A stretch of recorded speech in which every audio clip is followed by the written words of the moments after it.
Mike Abe. At sa ating mga opisyal sa San Sito, si Gary Oro, siyempre, si Mendoza, at of course, si Aldo Paglinawan, at si Camilo Melendez, si Jupiter Guzman, lahat na dito. We'd like to again welcome you dito sa ating regular na Broadcasters Forum. Ating special na mga bisita ngayong umaga, itong ating nasa aking kalan, si Guy who needs to go for the introduction. Pag-isa-isa nung nasa Broadcasters Forum, restaurant tayo, dinadalo tayo doon. Ngayon naman, ito na ang ating bagong bahay, dito sa Max Restaurant, dito sa Quezon City Circle. Dahil sa mas maganda yung paradahan, although nagkakasigi pa na rin at parada dito sa Quezon City Circle. Kaya kasi yung mga empleyado ng single, dito kumakain, nagdadala pa ng sasakyan, ayaw nila tumawin. Ayaw nila maglakad. Okay. Si Congressman Erice ng Luzon po na Caloocan. Palakpakan po natin. Kong, thank you for joining us at bumati muna kayo sa ating mga barkada, nabarkas dito sa Broadcasters Forum. Thank you for joining us. Ulit kayo, Mike. Hindi ka na kumipindot eh. Good morning. Good morning sa inyo. Merry Christmas. Happy New Year. Thank you. Una-una siguro, simulan natin sa mainit na usapan sa Kongreso, usapan elsewhere in the country ngayon tungkol ka sa sinasabing bakuna na ano tawag Bangsa. Kagabi na naman ko, dami pa ng mga media na mga nagpaturok din, may mga anak nataturukan din, pati mga polis dito sa Quezon City. So, pati sila ay nababahala, pero tingnan natin kung meron kayong gagawin dito ang nabug sa ang Congress. Nasa liyan na kasama natin si Congressman Edgar R. Let's have his thoughts on this issue. Sumantala na natabayan natin sa pag-guest si Congressman Virgilio Lacson. Kong, again, anong pwede natin masabi dito? Well, ang alam ko, sa aking pagkakalam, nagkaroon ng mga investigation dyan, Committee on Health and Committee on Good Government. At, pero ito, at hanggang sa kasalukuyan, wala pa namang ilalabas na report. Alam niyo, yung dengue, ay isang talagang malaking problema ng ating bansa. Alam niyo ba ang dengue, hindi man dati dengue ang pangalan niya? Malaria. Hindi malaria, H fever.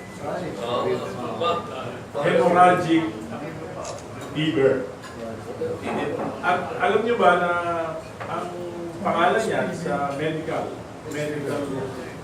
jargon sa buong mundo ay Philippine Hemorrhagic Fever. Bakit? Kasi yung kauna-unahang outbreak ng sakit na yan dito sa Pilipinas. At yan nangyari maraming dekada na nakaraan. So yung dengue, yan yung H fever. At yan ay Philippine Hemorrhagic Fever. At sa mahabang panahon, talagang mahirap gamutin. Alam niyo naman natin yan, nagkakaroon ng laging ibig sabihin habang tumatagal, nag-i-increase. Hindi lang sa Pilipinas, kundi sa buong mundo. Yung mga dating bansa na wala namang dengue, nagkakaroon ng dengue. Kaya merong ayon sa World Health Organization, napakarami ng bansa. If I remember right, mga 15 na bansa sa buong mundo, yung may outbreak ng dengue. Noong 2010, ang dengue sa Pilipinas ay lalong lumala. Ano? Dito sa record, noong 2010, sa 5 rehiyon ay nagkaroon ng increase ng incidence of dengue. For example, in Region 6, tumaas ng 82.4%. Cut mo na, papasok ito. Sa Region Cut mo na.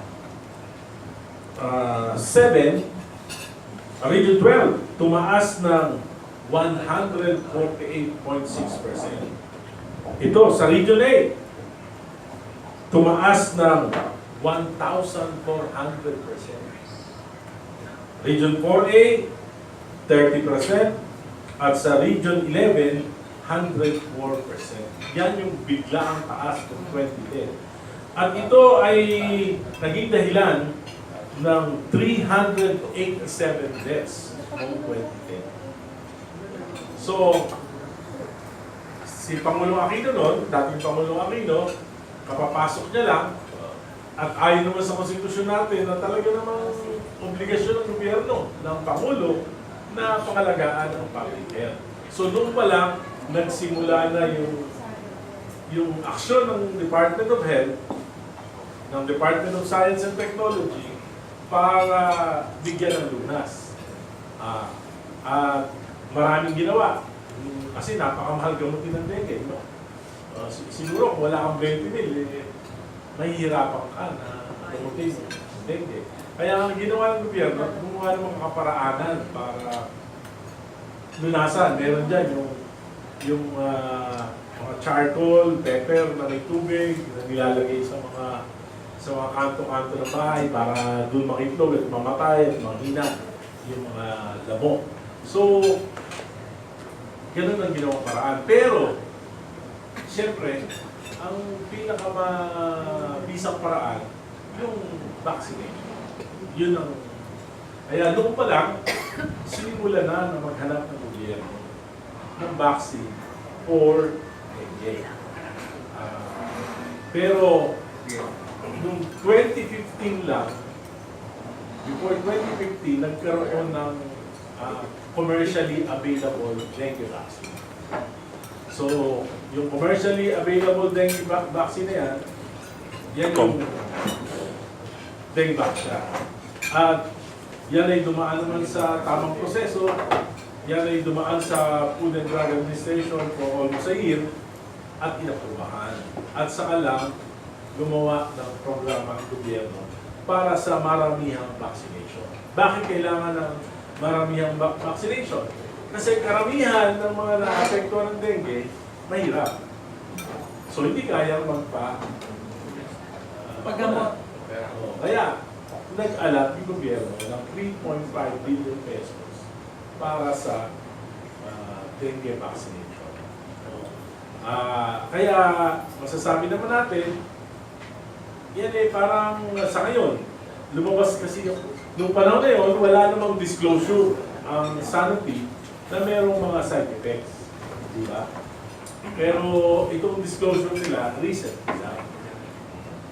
So, yan yung dapat bigyan na kayo ng tamang aksyon ng pamahalaan. Department of Health dapat gumawa ng very specific and detailed instructions para doon sa almost 800,000 na mga Pilipino na nabakunahan. Ano ba dapat gawin?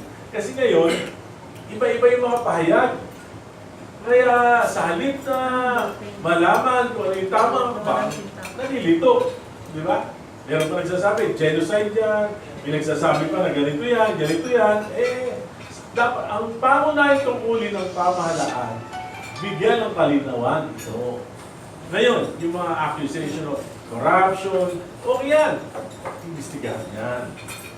That's beside the point. That can wait. Pero yung primary task ng Department of Health, magbigay ng specific, detailed, at correct information. At makukuha lang nila yan sa pamamagitan ng pakikipag-usap doon sa manufacturer. Di ba? Dapat magkaroon na sila ng dialogue. Ano ba ang gagawin? Ano ba ang payo ninyo bilang manufacturer? Ano gagawin ng ating Department of Health? Kailangan mo mag-panic? Kailangan mo bang i-test yung lahat ng mga na bakunahan? O hindi naman? Dahil sa ngayon, hindi naman tayo lahat expert. Lahat Minsan naniniwala lang tayo sa mga Facebook, ng mga post, mga fake news. Eh dito hindi pwedeng fake news. Di ba? Hindi dapat. Dapat, Department of Health together with the manufacturer, magsama sila. Di ba? Magsama sila para bigyan ng solusyon itong problema na ito. Ngayon, kung maniniwala naman ako yung Sanofi, malaking kumpanya yan, hindi lang naman dengue ang produkto niya. So may pangailangan din sila protektahan yung kanilang reputasyon para sa kanilang pangmatagalang negosyo. Kaya, palagay ko, sila ay makikipag-ugnayan at makikipag-cooperate naman sa ating gobyerno. Ang kailangan lang, ang gobyerno, Department of Health, Secretary Duque, makipag-coordinate, makipag-usap sa manufacturer. At pagkatapos nun, magbigay ng tama, maliwanag ng mga instructions. Ano gagawin ng mga napupunahan. Dahil naniniwala ko, hanggang sa ngayon, yung dengue threat pa rin. Anong gagawin ngayon? Halimbawa, hihinto na tayo sa pagbabakuna. Anong gagawin ngayon ng mga mamamayang Pilipino para mas masigurado na hindi tayo magka-dengue, mabawasan yung mga na dengue? We cannot ignore na daan-daan ang namamatay sa dengue dito sa ating bansa. Ano ngayon yung paraan ang gagawin ng gobyerno? Yan ang mas mahalaga. Diba? Yan ang tamang pamamahala. Diba? Eh, nangyari. Isisisi, diba? Sa nakaraan. Kung may kasalanan yung nakaraan, imbestigahan, may ebidensya, itimanda. Diba? I-prosecute. Pero ang mas maliwanag na pangangailangan ng panahon ay bigyan ng kalinawan yung problema na ito tungkol sa dengue. Thank you. Malinaw mo sa dengue. Thank you, Paul. Tama-tama. Isa sa mga bisita natin ngayong umaga, pamamatikin natin si Congressman Virgilio S ng Manila Teachers Partylist kasi isa sa mga involved siyempre na dito sa issue ito ay mga teachers, mga estudyante. Kasi karamihan sa mga naturuhan, nabakunahan, ay mga estudyante. Kaya tama-tama, apart from other issues, siguro yan din ang unang tatanong natin kay Congressman Virgilio Lacson na pinatawa ng Manila Teachers Partylist. Kong, magandang umaga. I'd like to welcome you. First time po ninyo na mag-guest dito sa amin sa Broadcasters Forum. And thank you for joining us. Lakay po tawag sa rin, Lakay. Magandang umaga po sa inyo lahat. Support natin si Lakay. At maraming salamat po sa pag-imbita niyo sa akin dito. Tama po si kasamang Lakay dito na isa po sa advokasya namin. Saklaw po, yung teacher po ang primary na kasama sa advokasya namin. At kasama po dito yung mga school children. Dahil nakatutok po kami sa edukasyon at sa empowerment ng mga teachers. So, damay po sa usapin yung mga school teachers at school children dito sa vaccine na para sa dengue. Ang isang tanong ko lang dito, pero para sa lahat, tama po ako ang ayon ko sa sinasabi ni Congressman Erice na dapat magkaroon tayo ng investigasyon at maging accountable kung mayroong pagkakamali sa pagkakaroon. Ang reaction ko kasi dito, una, sinasabi natin, bakit ang tinurukan ang mga school children? So, alam naman natin na may problema sa dengue. Pero bakit school children? Kasi alam natin, bago itong bakuna na ito. hindi pa tested eh. Tapos ibibigay natin kaagad sa school children. So tapos ngayon nag-i-issue na ang Sanofi na may mga side effects. So, naturuan na natin yung mga school children natin. So kawawa naman sila. At parang very vulnerable sila sa mga ganitong sitwasyon. So, nandun na yung effect. Tapos meron na namang statement. Conflicting yung statement ng Sanofi. Ako sinasabi naman nila ngayon, meron na kayong mga more or less, nagkaroon na kayo ng dengue. Ha? Nagkaroon na kayo ng dengue. Ako sinasabi nila, masama ang effect nito doon sa mga hindi pa nagkaroon ng dengue. Pero, sinasabi nila sa report, 7 out of 10 or 8 out of 10, 9 out of 10. Nagkaroon ng dengue, pero asymptomatic. Hindi natin alam. So, alam naman natin yung vaccine. Ano yan eh? Virus yan eh, na tinuturo sa atin, pero mild. Diba? Para magkaroon tayo ng immunity. Diba? So, kung meron na pala eh. So, sa tagal na ng dengue rito, hindi natin alam, baka may mga immune system na tayo. So, ano ito mga question? No, sasabihin mo, doon sa hindi pa nagkakaroon. So, kung yun ang findings nila ngayon, so, halos lahat pala tayo, meron na. So, masama kang pakunahan. Pero bakit yun ang sinasabi niya? Nasaan yung study nyo? Dapat na ginawa nyo noong pa. No? So, yun yung question na nagnanag sa mind ko. Tapos ngayon lang. So, ano sinasabi natin sa FDA? Approved naman ito. Ano bang FDA sinasabi nyo? Yung sa World Health Organization ba? O yung dun sa Pilipinas lang na Food and Drug Administration? Ang tanong ko, sino ba nag-issue niyan? So, tingin nyo ba yung FDA natin dito capable sa research na ganito sa paggawa ng vaccine? Sa akin, tingin ko hindi siguro. Doon sa World Health Mga Organization, yun, naniniwala ako. Pero dito lang sa Pilipinas, tinesting ko eh. Wala pang testing abroad. Kasi, endemic yung dengue rito. Pero nga, sinasabi natin endemic, matagal na to eh. So, kung sinasabi nila, asymptomatic lang yung dengue from their study, so marami ng dengue. Pero, tama din naman yung gobyerno na kailangan natin, yung previous administration, na kailangan natin anuhin yung dengue. No?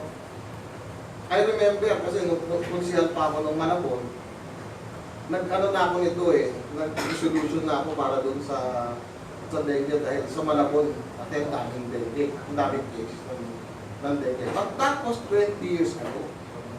So, kung 30 years, ilan lang kinagat na mo sa atin? Siguro may mga virus na tayo. At yung mga anak natin, baka naipasa na rin natin yung immunity. So, yun yung tanong ko. Ngayon, tanong lang, baka masyadong namadali ng DOH yung pagproseso. So, dapat imbestigahan para hindi na natin maulit yung ganung proseso. Plus, i-hold accountable kung nagkamali o yung manufacturer, na alam naman natin kung yung manufacturer, they are for profit para kumita. So, kung kumita sila at mali, yung mga naturukan, i-monitor ngayon ng DOH kung ano yung mga side effect dapat panagutin. Nahinga ng damage doon sa manufacturer. Kahit sila yung nagsimula nito. In-offer nila to, nagamot, pero meron pa palang side effect. So, dapat, bago nila in-offer sa public, test nila. Or, kumuha muna sila ng mga, kasi may clinical study yan, then after that, i-test muna yan sa human, mga volunteers. Yung sa ibang bansa, mga preso ginagamit, buhat eh. So, yung mga nagbo-volunteer doon. Pero ang need nga sa mga children, din ang apektado sa atin, hindi ko alam kung ano na yung naging sa children. So, salamat. Okay. Okay, gentlemen, Bukas na ang ating table for questions. Meron lang munang Clarify lang natin. clarification si... Hindi, para sa Kung Ekay. kalinawan ng issues, may mga nagtatanong si kasama si Congressman Lacson, bakit sa kabataan? Bakit sa... Kasi, yung immune system ng kabataan, yun ang mahina. Kaya nga yung dengue siya, pinag-aaralan niya sa mga 9 to 16 years old. At hindi rin, ang dengue siya ay over 20 years of research and development. Ito ay merong 25 clinical studies sa 15 mga bansa. At ang dengue siya ay merong 40,000 subjects ng mga bata sa buong mundo. At ito ay ginagamit ng 9 na bansa sa buong mundo. At gaya na sinabi ko, hindi naman minadali ito ng gobyerno ng Pilipinas. Sapagkat 2010 pa lang, nung nagkaroon tayo ng outbreak, ay nagsimula na ang ating bansa na gumawa ng mga research at kaparaanan kung paano ma-prevent itong dengue o H fever. At yung H fever, talagang panahon na ating gamutin sapagkat ito ay dekada na. Yung dengue is Philippine Hemorrhagic Fever. Matagal nang present yan sa Pilipinas, pero walang ginagawa pang major na preventive measure ang gobyerno. Kaya yung gobyerno ni dating Pangulong Aquino ang gumawa ng paraan. 5 taong negosasyon. 5 taon. At ito, 1 taon sa FDA. Wala namang mas marunong pa kaysa sa FDA. Sa Pilipinas, hindi, ito lang talaga. Kahit aprobahan pa ng ibang bansa yan, hindi maaprubahan sa Pilipinas, wala rin yan. Hindi rin po pwede yan dito. At yun namang pamamaraan ng pag-aproba ng US Food and Drug Administration at Philippine Food and Drug Administration at lahat ng mga FDA sa buong mundo, isa lang naman yung paraan nila. May standards na yan na dapat implement lahat ng FDA organization sa buong mundo, isa lang ang standard sa pagtetest ng gamot. At ito pa ang hindi rin totoo na walang mga clinical studies at approval ng mga international organization. Napakarami. Yung SAGE, isa sa mga kinikilala na pharmaceutical testing group ang nagbigay na ng approval. Nagkataon lang dahil ang gamot naman di ba? Ang gamot naman, halimbawa, ako, I've been taking Norbas 10 for the past 20 years. Pero bandang uli, nagkaroon na ng side effects sa akin. Nagkaroon na ng side effects sa akin. So sabi ng doktor ko, kailangan magpalit ka na ng gamot. At hindi na rin yan masyadong may-effect sa iyo. Ganon din. Itong vaccine, may continuing research. Kahit na naaprubahan na yan, hindi naman hihinto yung pag-aaral. At nagpasalamat nga tayo dahil sa halip na itago nila at ituloy-tuloy nilang gawin ito, dinisclose mismo ng pharmaceutical firm, ng manufacturer, na sa findings nila, 4 na strain ang dengue. Pagka yung unang strain, hindi mo mararamdaman wala kang asymptomatic So, ang sabi nga nila, sa study nila, 9 out of 10 Filipinos, nakagat na ng lamok. Meron ng strain. Pero wala yun. Kaya-kaya, natin. Kaya nga, yun, may tatlong vaccine, 3 phases. Yun yung para i-prevent, yun ang sinasabi nila. Pero ako, I would not pretend to be popish ng Pope. Diba? Hindi naman ako health expert Ako, ang basehan ko, yung mga records, mga sinasabi nila. Kaya nga, ang aking payo sa gobyerno, lalo na sa Department of Health, kay Secretary Duque, ang payo ko, makipag-usap siya sa Sanofi para magkaroon tayo ng maliwanag na course of action. Ano ba gagawin natin after this? Ihinto na natin. Anong gagawin natin para i-prevent yung dengue kung wala ng vaccine? Kung hindi, patuloy. Gaya na sinabi ko sa inyo, yung outbreak ng dengue, pataas ng pataas every year. 2010, 387 deaths. 1,400% increase sa isang region. So ano ba? Pagka hindi gumawa ang gobyerno, dahil natatakot, bago pa itong gamot na ito, bago pa ang nilabas, huwag muna natin gamitin, kaya muna natin mamatay.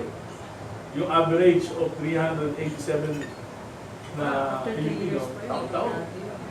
Di ba? So, pangunahin yung nasa konstitusyon yan. Public health, number 1 na tungkulin ng pamahalaan. At damn if you do, sa panahon na, sa ngayon, damn if you do, damn if you don't. Kung hindi ka gumawa, sino commission? Kung gumawa ka, dahil nagkaroon ng later findings, sisisihin ka pa rin. Okay. Sa 60 years old na kagaya ko. Oh, wala pa akong tigtas ha. Wala pa akong puluto. Dapat turo ka. Wala nang bakuna. Hindi kasi may espiritu ng alak. Kaya mo na, Okay. wala ka sa hindi. Tapak. Oy, nakalimutan ko. Sandali. I-welcome na natin si Director Joy Rosa. Nakalimutan ko. Sorry, Joy. Sa mga director natin. Okay, Chairman. Doon na tayo. Sige. Ano wala rin? Wala mo ito. Ano ba yan? Max, tumatara chicken. Sige. Sige na lang. Sa fried chicken na lang. Yes, good morning. Thank you. Well, ang dami kasi dumadami ang doktor, congressman, pasingtabi na, pero bagong lahat, saludo ko sa iyo dahil sa dami ng bumalimbing na congressman, ikaw hindi ka pa nagbabago. Mabuhay ka, Kong. Kilala ko ito si Egay, nasa Caloocan pa ako ng araw, kilala ko na ito. Kaya, ito may prinsipyo. Kaya ako nagpunta rito, hindi ako punta rito kung hindi dahil sa kanya. Gano'n. Kaya congressman, pasingtabi na po. Pero may ganito, dumadami nga yung doktor kasi, at ang isang pinakamatindi ngayong problema natin, napolitika na ang vaccine na ito. Maraming sasakay na politiko for publicity dahil malapit ng eleksyon. Ang kailangan natin pagtulong-tulungan dito, habulin yung Sanofi. Sanofi ba yun? Yung Sanofi. Yun yung may kasalanan dito eh. Bakit sila nagbenta sa atin ng ganitong hindi para sigurado? Hindi ang Philippine government. Ang hirap tayo mga Pilipino, nag-aaway-aaway tayo, buhay natin nakataya, pera pa natin yung nawala. Dapat ang habulin natin yung multinational company. Secretary Duque, yun ang habulin mo, huwag yung politikong nakaraan, tapos na yun eh. Anyway, Congressman Erice, ganito ang tanong. May budget naman dyan, di ba? Dahil, di ba sa paggawa niyo ng budget sa Congress, di ba may specific amount dyan kung saan nakalaan yung bawat budget ng department. So, legal yan. May pera, binigay kayo yung Kongreso dyan sa Department of Health. Ngayon, sa paggastos, walang problema. May pera ang pamahalaan. Di ba? Parang gano'n. Kasi kasama sa, sabi mo nga, 5 taong pinag-aralan eh. So, 5 taon din yung pinagandaan ng budget. Ngayon, hindi naman pwedeng wala yung project na yan. Ang tanong siguro, dapat itong gawin, kasi ang dami nag-iimbestiga. Hindi ba pwedeng isa na lang po ang mag-iimbestiga? Kasi pag nag-iimbestiga ang Senado at ang Kongreso, akarambola yan. Walang mangyayari. Hindi ba pwedeng NBI na lang? Para neutral, hindi pwedeng police. Baka matukong mga involved yan. Yun na lang kung NBI kung pwede. Huwag na makialam ang ibang politician. Please na. Alam nyo, dalawang aspeto ang kailangan na bigyan ng pansin dito. Unang aspeto, yung health concerns. Scientific dapat ito. At ang pwede lang dapat gumawa nito, walang dapat makialam na politiko. Kasi pagka nakialam na yung mga politiko, mga lawyers, ano naman ang pakialam nila sa health concerns? Kailangan, ang panawagan ko nga si Secretary Duque, makipag-ugnayan sa Sanofi. Mag-usap sila. Kung sa tingin nila ni Secretary Duque, sa findings nila, inagrabyado talaga yung Pilipinas, then pwede silang mag-rekomenda ng tamang action. Diba? Tamang action. Pero dapat mag-usap muna sila. Dahil nagpupunta naman dito yung Sanofi, nakikipag-press con nga eh. Oo, di ba? So dapat, para mabigyan ng tamang paglilinaw to, mag-usap sila. Tapos magpahayag sila sa publiko ano yung dapat gawin.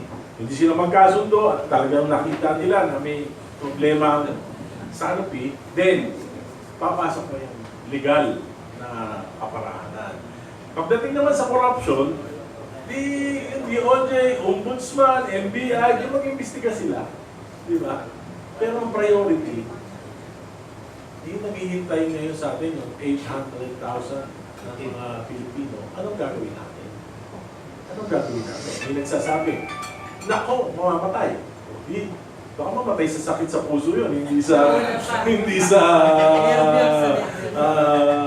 vaccine. So, ang makakapaglinaw lang dyan, gobyerno, at yan ang pangunahing tungkulin ng gobyerno, yung malinaw na impormasyon. Eh ngayon, si Thinking Pinoy, spokesperson ng sa DFA yata, sinasabi niya, genocide. O, di ba? Si Bobby Capco, sa DA naman. Iba na naman ang sinasabi niya. Dumadami nga, doktor eh. Dumadami na yung ano. So, sa halip na mabigyan natin ng tulong, yung mga mamamayan na naapektuhan ito, nililito pa natin. Di ba? So, yan ang malaking problema. So, I would suggest to Secretary Duque, get your act together. There must be a single voice in the government in dealing with this problem. And dapat talaga ito, health experts, si Secretary Duque. At ang payo ko sa kanya, makipag-usap siya sa Sanofi para anong gagawing hakbang. Mabigyan ng kalinawan at kapanatagan yung mga nabakunahan na. Same question si Kari, siguro. Bakit na po mag-react sa Atty. Mike Yeah. NPA na lang. Isa na lang mag-imbestiga, huwag nang marami. Dumadami ang expert eh. Well, tungkol dun sa pag-imbestiga, kasi as a collegiate body, ang nag-decide niyan, kunyari, sa House. Kung hindi lang naman isang congressman na mag-decide niyan, yung leadership din, o yung mga congressman na nag-invoke ng right nila, na para imbestigahan. Well, yung mga namang ginagawa niyan sa Congress, whether the House or the Senate, is in aid of legislation. Tinitignan nila kung mayroong pagkakamali para makakrap sila ng batas para hindi na makulit kung gumawa ng mechanism, policies, para hindi maulit yung mga negatibong pangyayari. Well, tama rin na ang dapat mag-usap ang Sanofi at ang gobyerno through the lead agency ng DOH. At ang napansin ko lang kasi, nung lumabas yung issue maya-maya, meron na ring press conference ang Sanofi. Nagbibigay na sila ng statement. Sana ang ganda procedure, nag-uusap na sila. Hindi yung parang sila na nang nag-aaway sa press statement ng Sanofi. At mamaya, i-interviewin na rin si Secretary Duque.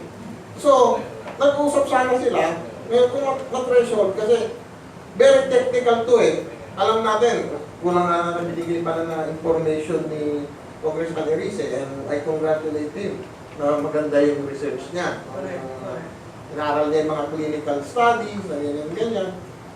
Pero, yung mga clinical studies din ba na to, o yung mga human trials na ginawa, naaangkop ba dito sa Pilipinas? Kasi alam naman nila, yung HPV na yan, noon pa kaya, pero maraming strain. So, kung ginawa yung clinical trial sa ibang bansa, baka hindi ito adaptable sa Pilipinas. So, dapat talaga may human trials. Pero, dito sa Pilipinas din, kung talagang gagamitin, ang inoobjekan ko, kung bakit ginawa sa mga estudyante, sa DepEd. Siyempre, pag in-order, baka parang mandatory. Hindi ko alam kung ginawang mandatory ito o voluntary. Pero pag sinabi sa DepEd, siyempre parang, sige, pag nag-object ka, baka ayaw ng magulang, baka ma-single out sila. O meron din Pero sana, ginawa dun sa LGU o mga volunteers na gusto. So, on a voluntary basis sana. Hindi yung binababa sa mga estudyante sa Okay. Ang paliwanag ng DOH, actually, nasubaybayan namin mga taga-media ito eh. Kasi sunod-sunod yung mga nabiktima ng dengue ng mga estudyante. Dami nung bilang na yun, karamihan sa mga lamok daw ay nandun sa mga eskwelahan. No? Which is, yung record naman po at saka data, lumabas na marami sa mga biktima ng dengue na nagkasakit ay mga estudyante nga. Okay, nado na tayo. Kaya, para bang pumbaga sa krimen, accessory to the crime kami mga media nito actually. Kasi during the time na mayroong campaign yung DOH tungkol sa vaccination ng dengue, kami sa media, panipasigaw namin eh. Mga misis, yung mga anak nyo, papasukin nyo po sa school, meron pong libreng vaccination ng dengue. Di ba? Inikayat pa natin eh, kaya pati mga teacher, di ba? Pinapapasok lahat ng bata para ma-injectionan. Ngayon, ang purpose nila is, habang hindi pa nagkaka-dengue, maturo ka na kagad ng vaccination kasi yun ang purpose ng vaccine eh. Prevention. Di po ba? So, ang problema, ang nangyayari ngayon ng paliwanag nila, ang mas delikado ka pala, yung hindi pa nagkakaroon ng dengue. Para bang, teka muna, nalilito tayo. Pero sa totoo lang pa ito ha, nabanggit yung FDA. Alam mo ba kung gaano kahirap magpa-approve ng gamot sa FDA ngayon? Kaya maraming mga gamot, mga manufacturer ng drugs ngayon, pati mga nakalagay na no approved therapeutic claims. Sapagat taon at napakadaang ilang beses na testing ang ginagawa ng FDA bago ka-aproban para maging medicine ka. Ang hirap, kapakahirap kasi meron akong mga pharma company na kaibigan at saka mga talagang proven na. Pero ang hirap ni aproban ng FDA. Ang FDA talaga po ang nakikita natin parang may problema dito eh. Na bakit inilusot nila ito sa Pilipinas, kaya wala pang testing abroad. At kauna-una sa Pilipinas, bakit in-approve na po ng FDA? Sa tingin niyo, dalawang congressman, malaki po ang pananagutan ng Food and Drugs Administration natin dito. Alam niyo, yung sinabi ko kanina, yung procedure ng pag-aproba ng FDA sa Pilipinas at yung mga Food and Drug Administration, maski sa US at sa iba pang bansa, pare-pareho lang. May proseso na yan eh, ng pag-aproba ng parmasyon. Ina-adapt na lang yan sa buong mundo. Sa katunayan, sa US, nangyari na yan. Ano yan?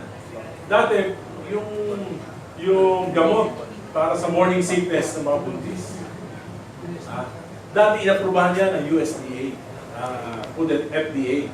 Inaprubahan nila yan. Kasi di ba pagka buntis ka, minsan sa paga, dami ka nararamdaman. So may nilabas na gamot, nakalimutan ko na lang yung pangalan. So iniinom yun for some time, naaprubahan yun, iniinom ng mga buntis. Pagkatapos after a while, may side effect doon sa bata. Kaya biglang ni-recall ulit sa market. Parang ganito rin. So, na-aprobahan mo na ng US FDA. So ngayon, ang ginawa ng US FDA at ng iba pang mga Food and Drug Administration sa buong mundo, gumawa na sila ng mahigpit na proseso. Three-phase process na. US, Philippines, ganun din. Pag nakalusot doon, ibig sabihin ayos na. So, itong vaccine na ito, lumusot doon sa tatlong phase na proseso ng Philippine NPA. So, ano gagawin mo? Diba?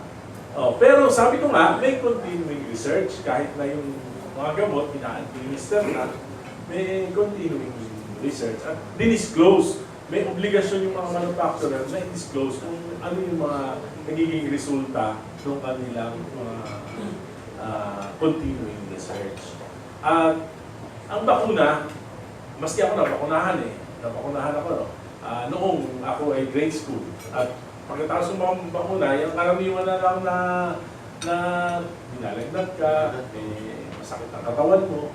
So, parang ganito rin yan. Hindi lang na ang sinasabi lang ngayon, biglang may mga namatay. Pero hanggang ngayon, hindi pa naman napuprove. Alam nyo, obligasyon ng gobyerno, yung prevention ng sakit. At tingnan nyo sa aking research, polio. 2002, available na yung vaccine for polio. Pero alam mo ba, ang gobyerno, nagkaroon lang ng vaccine para sa publiko na libre, para ma-afford nila, 2014. Di sana maraming mga kabataan yung na-prevent yung polio kung umaksyon kagad ng gobyerno. Yung cervical cancer, 2002, may vaccine na yan. Kailan tayo nagbigay ng libreng vaccine para sa mga mahirap nating kababayan? 2015. Di sana maraming na-save na buhay. Yung hepatitis, diphtheria, pertussis, tetanus, 2003, available na yan. Kailan nagbigay ang gobyerno? 2012. Marami sana. Pneumonia, 2006, available na yan. Kailan nagbigay ng libreng pneumonia vaccine sa mga senior citizen? Sa mga mahihirap? 2013. Oh. Flu vaccine, 2003. Available na yan. Kailan nagbigay ng libre ang gobyerno? 2012. Rabies, 1986. Available na yan. Kailan nagkaroon ng gobyerno? 2015. Measles, rubella, tetanus, diphtheria, 1985. Available na yan. Kailan nagbigay ng gobyerno? 2015. Lahat yan sa panahon ni dating Pangulo ating pro-food, di ba? Para mabigyan ng pagkakataon na yung mga mamamayang mahihirap ay maisalba sa mga sakit na dahil ang mayayaman lang at may pera, yung may kaya dati na magkaroon ng mga immunization. Isang follow-up na lang po, Dr. Erice. Dr. Erice. May sinasyon. Reaction. Reaction Yung muna. tanong niya kanina, bakit doon sa school children natin nalagay sa... Ang pananaw ko doon, sana hindi sa school nilagay yung mga pag-vaccinate. No? Kasi kung alam natin yung area, yung school na yon, maraming incident ng dengue, pwede naman nating matarget yung community na nandun through their barangay already. Doon tayo nagbibigay ng mga vaccine. Doon natin kinakampay na magpa-vaccine kayo. Hindi doon sa pinaka-school. Kasi pag dating mo sa school, ang dating parang mandatory na yan. No? Tatargetin nila lahat yan. So, ganun sana yung maging policy natin sa susunod. Kung meron tayong, i-consider na wag doon sa school, kung hindi, yung mga nakapaligid na community. Di ba pwede siya mabilang gumuna? That's the usual na ginagawa. Kung ginagawa mong testing, para wala nang nagkri-criticize o mga sinisisi na ang ginagawa natin gimmick, yung mga school children natin. So, isa yun to avoid those sinisisi, mga sinisisi. Plus, yung sa FDA, no, tama nga, paano nagkaroon ng approval? Tapos ngayon, meron na namang side effects talaga. Kaya ngayon, properly, ang proper natin gawin is investigahan talaga. Magkaroon ng investigation, lalo na sa Kongreso, para malaman kung ano nangyari at kung may pagkakamali. Ang problema kasi natin, imbestiga tayo, pero bandang huli, hindi natin ma-hold accountable kung sino yung may sala. Sana magka-craft na lagyan ng ngipin yung patas kung sino yung nagkamali, maging accountable, at ma-compensate yung mga naging biktima nung mga ganito. So, yun ang pinaka-importante. Ma-held natin sila accountable for damages. Okay. Para self-restraining yun. Hindi lahat yung mga kumpanya na gumagawa ng mga produkto, gawa na lang ng gawa for profit, kahit mali o may masamang epekto yung mga produkto nila ginagawa. Sa balong na lang, right? And then, yung ano din mga kasamahan. Ang nag-expose kasi Ano? gusto lang namin, hindi ito testing ha. Hindi itong pagbibigay ng vaccine, hindi testing. Dahil commercially available na yan. Hindi yan testing. Binenta tayo ng gamot na available in the market, approved by FDA, and being used by 9 other countries na endemic sa dengue. So, mali yun eh. Mali yun. Hindi tayo ginawang ginipig. Dahil may 40,000 na clinical studies. 5 years. 20 years. 20 years. At, sinasabi ko nga, imposibleng walang Pilipino na kasi hindi sinama yung Pilipinas sa testing na ito. Bakit? Kasi dito nga nagsimula ang outbreak ng dengue sa buong mundo, sa Pilipinas. So, sa research and development, ng kumpanya, sigurado, kasama ang Pilipinas, kasama yung mga ibang bansa na endemic. At yung sa mga bata, bakit sa mga schools? Aba, hindi lang sa schools, may mga pulis nga na nagpa-media. At bakit 700,000 lang? Kasi pinili yung mga lugar na talaga namang may nakita silang maraming insidente ng dengue. Okay, Dr. Erice, doktor po dating na sa amin eh. Ito one big issue kasi, ang nag-expose nito VACC, di ba? Si Dante Jimenez ng VACC. Ngayon, na may namatay daw 3 bata. Eh lumilitaw ngayon yung VACC coordinator, dinideny. Nilaglag ngayon siya ng coordinator niya doon sa probinsya at hindi daw sa kanila yung source na talagang may namatay na 3 bata. So lumalabas na yun sa investigation, hindi ang vaccine na ito ang naging cause pala ng kamatayan ng 3 bata. Tanong po, since na ang mga VACC leading sa administration ngayon, Congressman, being the liberal, hindi kaya ginagamit lang ito na pampolitika in aid of re-election? Dahil malapit na po yung election eh, baka in fairness, ayoko naman pong akusahan sila na namumulitika. Gusto kong bigyan ng focus, may problema. Gawin yung tama. At yung tamang paraan, mag-usap ang gobyerno ng Pilipinas, the Department of Health at yung Sanofi. Tapos maglabas sila ng guidelines kung paano gagawin. Maraming mga suggestions, pero mga kwentong kutsero na lang yung mga suggestion niya. Maski congressman, ano alam yan? Di ba? So, kwentong kutsero lang lalabas yan. Kaya nga ang dapat, kaming mga congressman, i-guide ng Department of Health. Bigyan nila sa amin yung tamang mga data, tamang mga scientific explanation sa problema. Pagkatapos, saka kami magsalita. Pero, confirm ko lang, nabalitaan ko rin yan na sinabi, may mga namatay. Yung isa, kaya pala namatay, nasaksak. Ito pala yung sinaksak sa kanya. Hindi, nasaksak. Nagkakaway, bawat, nasaksak. Kaya namatay. So, hindi pala naturo ka na injection. Hindi pala naturo ka na injection. So, ngayon, meron din si Congressman Marco, sinabi may isang certain Ramirez na namatay na bata pagkatapos ng vaccination. Pero lumalabas din daw na meron namang congenital heart disease. Iba yung findings. Iba yung Kaya sabi ko, mahirap mag-jump into conclusion. Mahirap akusahan ng Sanofi, mahirap akusahan ng sino-sino hanggat walang definitive scientific findings. At yan ang makakagawa lang yan ay ang Department of Health. Sir, good morning. Gerald Ranches po sa Network Dubai. Sir, malinaw sa rekomendasyon ng Sanofi na huwag nang bakunahan yung mga hindi pa nabakunahan.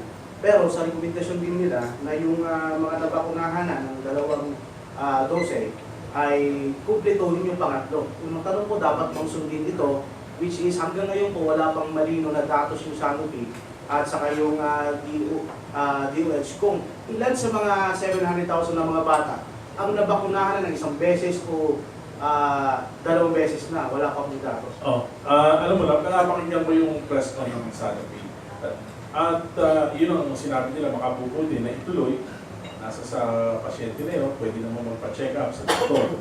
para makagawa ng tamang desisyon. Kaya nga, sinasabi ko, yung DOH, makipag-usap sa Sanofi. At sila na mismo ang magbigay ng tamang procedure para sa 800,000. Ang sinasabi kasi ng Sanofi, may 4 strains. Pag ikaw, yung first strain parang baliwala wala kang mararamdaman, asymptomatic. So, pag nagkaroon ka na ng first strain, beneficial sa'yo na magpa-vaccine para hindi mo makuha yung second, third, and fourth strain. Yun ang sinasabi. Ang sinasabi nila, doon sa hindi pa naapektuhan, kahit na minsan, may problema. Parang pagka naapektuhan sila ng mas lalala, mas magkakasakit sila. Yun ang sinasabi. So anong solusyon? Anong solusyon doon? Ay, maraming pwedeng maging solusyon. Pag ikaw ba na bakunahan, after 1 month, wala ka nang nangyari, may ka pa ba? May danger ka pa ba? Hindi natin alam. Di ba? Walang paliwanag na gano'n Ngayon, nabakunahan ka after 6 months, may danger ka pa ba? O kung meron ka pang danger, siguro, preventive, magpa-test ka na. Magpa-test ka na. At sabi nila, mahal yung test. 1,500 daw. That's a small price to pay for the safety of our people.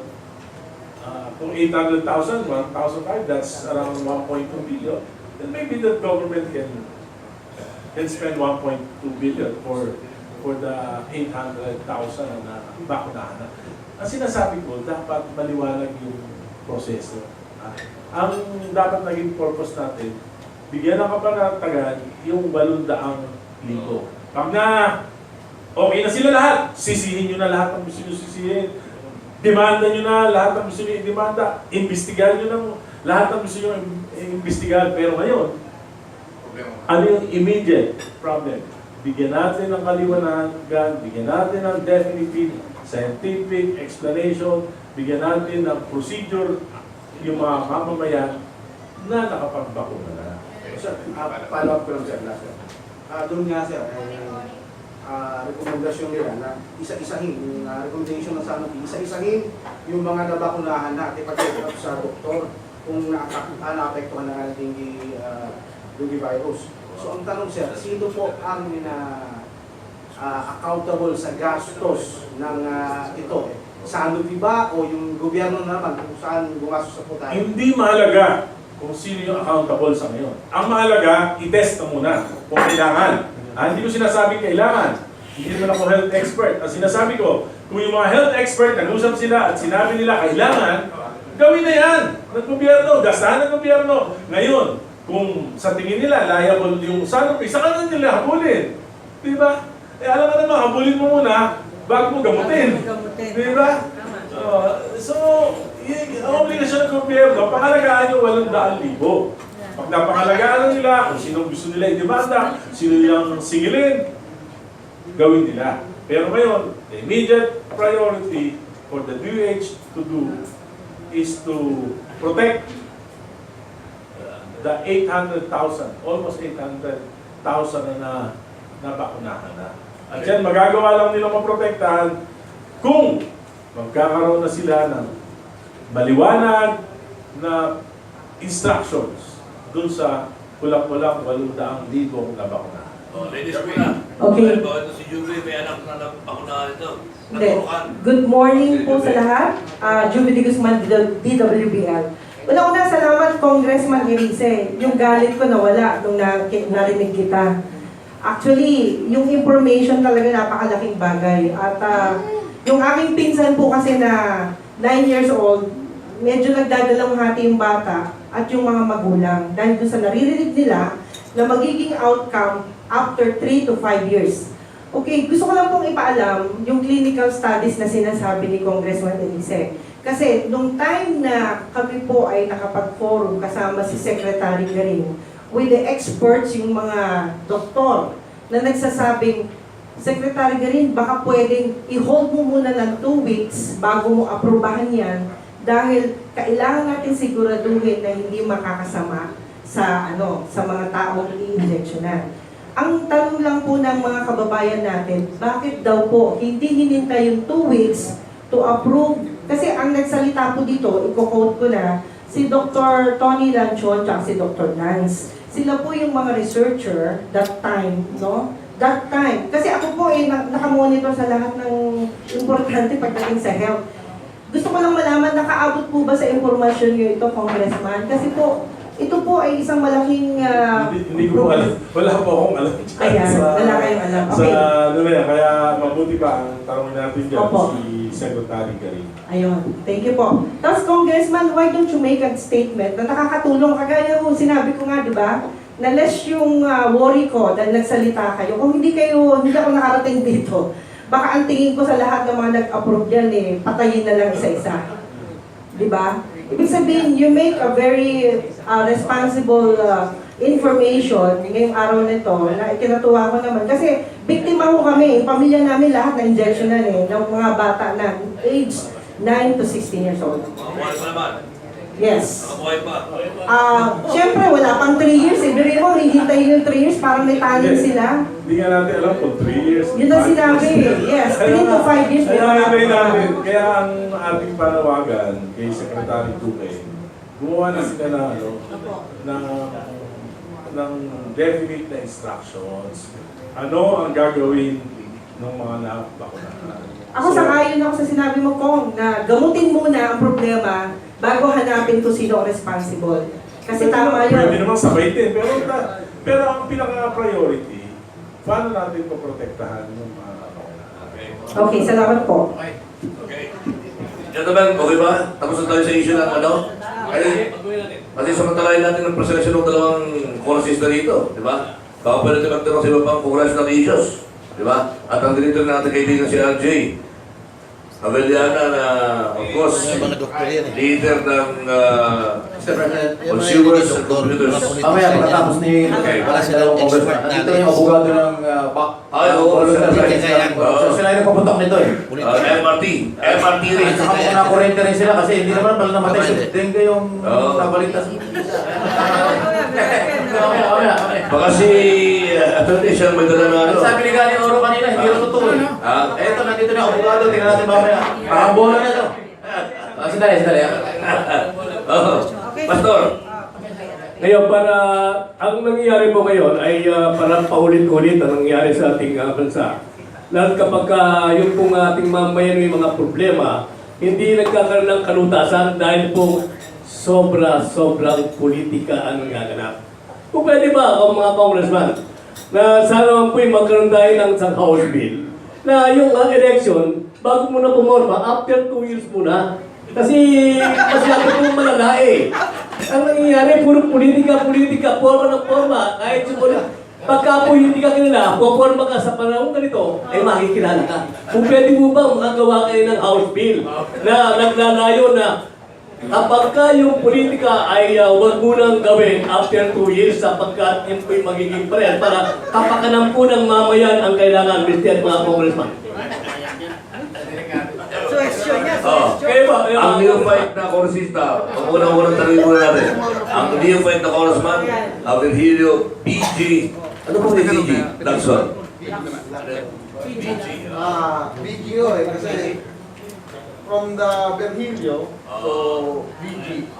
Yung ko na, yun ang tawag sa akin. Ano middle name niyo? Middle name niyo? S? S. Virgilio Sibuma Lacson. Okay. Related ba ito sa dati ba yun? Taga-Bacoor po ang original. Kami, mga taga-Malabon. Anyway, sinabi niyo na po, na neophyte congressman ako. So, bago po ako sa politika. So, i-consider po natin yan, mga sinasabi niyo. Kasi, alam niyo naman po, yung culture natin, parang nandyan na. At isa po ito, dapat natin tignan, na kahit hindi lang naman po sa mga congressman, kahit doon sa mga ibang politiko, ito nga po yung napapansin namin, nakatatapos pa lang ng eleksyon, nag-prepare na for another election. Correct. So, masyadong politicized po yung system natin. So, dapat po tignan natin. Through the help of the media, i-criticize para mapag-uulan ng pansin kung anong gagawin natin. Okay, Silva. Congressman na po si Congressman. Congressman na po ang Liberal Party. Alam, ako sa tingin ko, nasa tao na yan eh. We should elect leaders na sa tingin nyo may sense of delicadeza, kung nakikita nyo pati imbordal, nilalagyan ng mukha, bakit ibang boring ka na? Di ba? So, nasa sa electoral, you deserve the kind of leaders na inahalal nyo, di ba? So, ang tingin ko, solution pa rin, yung mga palakasin yung mga political parties. Hindi, palakasin yung mga political parties. Kasi pagka pinalakas mo political parties, bago ka manalo sa eleksyon, dadaan ka muna sa matinding pagsasala ng mga political parties. Kaya nung makikita nyo, ngayon, minsan, magsayaw lang ng magaling, nahalal na. Kumanta lang, magaling. Maging magaling lang na boksingero, magiging politiko na. Pero kung merong salaan, yung malalakas na political parties, palagay ko, ma-represent yung mga ganito. So it's in the political system. Meron ng dating pukpok, gusto pa mag-senador eh. Anyway, tumbukan na natin Congressman Erice, dahil kasi nakampi ka ng Liberal Party, pero sabi ko nga, saludo ko sa ito, hindi ka na bumabaliktad, hindi ka nagbabalimbing, hindi ka tulad ng iba dyan. Talagang parang plano, nagibain at sisihin yung mga dati mong kakampi o kakampi mo pa ngayon, nakarang administration. Nandiyan yung impeachment, Sereno, susunod si Carpio. Itong vaccine ito, definitely, politika ito. Talagang dinudugtong yan. Ngayon ang tanong, kung ikaw ay dating spokesman, nandiyan ka talaga, anong plano ninyo rito? Kayo talaga, ang Liberal Party, dilawan kung sabihin nila. Although hindi naman gaano karamihan na yan, marami nga nagbalimbing na eh. Anong plano ninyo para sanggahin? Kayo talaga ang iipinin dito, itong political party ito. Well, we just stick to the principles of the party. Talagang ganyan, lahat naman dumadaan sa unos. Hopefully, makalusot kami. Pero sila, Justice Sereno, Justice Carpio, hindi naman sila miyembro ng Liberal Party. Ako naman ay nasa Liberal Party. Kaya nga pinangangatawa ko, meron akong bill sa Kongreso, strengthening the political parties. Hindi naman ako, ibig sabihin, hindi naman ako blind follower nung mga leader ng partido. Ako follower ng Liberal Party.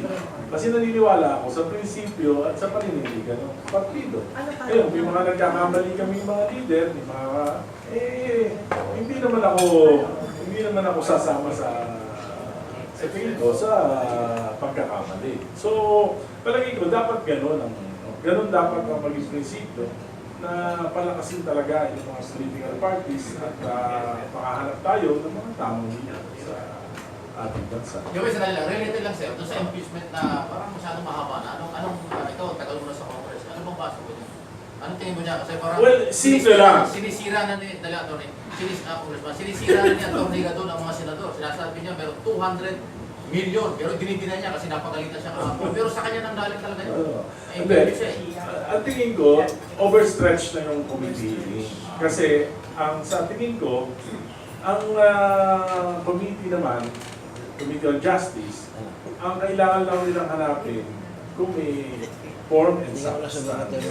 At sa tingin ko naman, hindi naman nila kailangan maghalungay na ng ebidensya. Hindi na sila, basta nakita nila may substance na, form and substance, i-file na nila. Ngayon sabi nila, kailangan kami ang prosecutor. Before the impeachment hearing, as prosecutor, doon sila maghanap ng mga ebidensya. Pero parang lumalabas yan. It's no longer gadon, pulis na complaint na. Hindi yung yung committee na, yung complaint na. So, masyadong madadamay ang imahe ng Congress ng mababang kapunan. Example, Marami ng mga conclusion. Naririnig ko. Naririnig ko yung mga kasama ko sa Kongreso. Si Justice Sereno, lumabag sa ganitong article, ganito. So may mga conclusion na sila. Sila naghanap ng mga ebidensya. Kung sakasakali na mapapawalang sala sa Senado, palagay kong maapektuhan ang kumain. Tingin ko, kung talagang determine ang leadership to impeach Sereno, meron na namang numero. So, nadala na sa Senado at hindi maaksaya yung oras ng Kongreso para sa iba pa priorities, ng legislative priorities. Kasi kung mas malaki yung case mo yung about impeachment na lang related sa issue. Well, yun nga, no? Bago ko rin.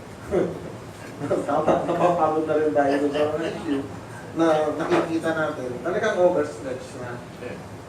Sangayon ako doon sa sinabi ni Congressman Egay na tingin ko sufficiente na yung malaman natin kung may comment sakta kasi bumigay na sa plenary. Kasi yun, tama. Parang nagsisimula na silang magkaroon ng maliit na trial. Meron lang pong nag-suggest, no? Bilang isang mga congressman, kayo po kasi yung gumagawa ng batas. Sang-ayon po ba kayo na lahat ng mga kandidato from down hanggang pataas, kailangan magpa-check up muna sa psychiatrist bago sila i-allow na maging kandidato ng bansa. Kasi marami yung kasing nagsasabi. Suggestion lang kung ito ng eksperto na nakausap ko. Baka naman may masasabi ang mga congressman na gwapo rito. May tanong lang yun. May tiwala siya yung dalawa. Sa tingin ko, kasi alam niyo naman, sa Constitution, may right tayo. Kahit sino, pwede na tumakbo. Right nila yun eh.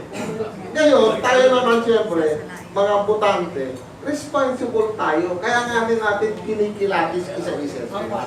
So hindi natin mawawala yan. Pero alam naman natin, ang COMELEC, tinitignan din yan. Yung walang kapasidad na manalo, walang kapasidad na mag-campaign, dinideclare nilang nilulisan ka. Yun muna lang po yung mechanism.